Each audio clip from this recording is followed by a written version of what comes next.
আমার priority Comilla division প্রতিষ্ঠা করা। 2 অথবা 1-এর ক আমার প্রায়োরিটি গুমতি থেকে মাটি কাটা জিরো টমাস।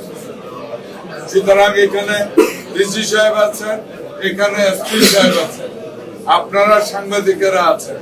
আমি আশা করব আজকের পরে এই পুরা ঘটনাটা সূর্য ডুবার পরে শুরু হয়। আমার কাছে যতটুকু রিপোর্ট আছে এটা অত্যন্ত দুর্ভাগ্যজনক, দুঃখজনক এবং লজ্জাস্পদ। আমি এখানে প্রশাসনের 2 জন বড় কর্মকর্তা আছেন। আমি আশা করব যে আজকের পরে থেকে ইনশাআল্লাহ থেমে যাবে না।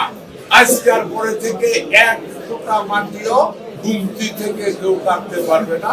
কুমিল্লার প্রশাসনের ব্যাপারে জোরালো ভূমিকা রাখবে, এটা আমি আশা করি এবং আপনাদের সহযোগিতা চাই। এটার ব্যাপারে সবাইকে অনুরোধ করবো জিরো টলারেন্সে আসে। এত উর্বর মাটি, এত সুন্দর, এই মাটি কাটার জন্য গুমতি ভাঙে, এই মাটি কাটার জন্য উর্বর মাটি ধ্বংস হচ্ছে, এই মাটি জমার জন্য চোরেরা উপদ্রব বাড়ে। এটাকে বন্ধ করতেই হবে যে কোনো পরিস্থিতি।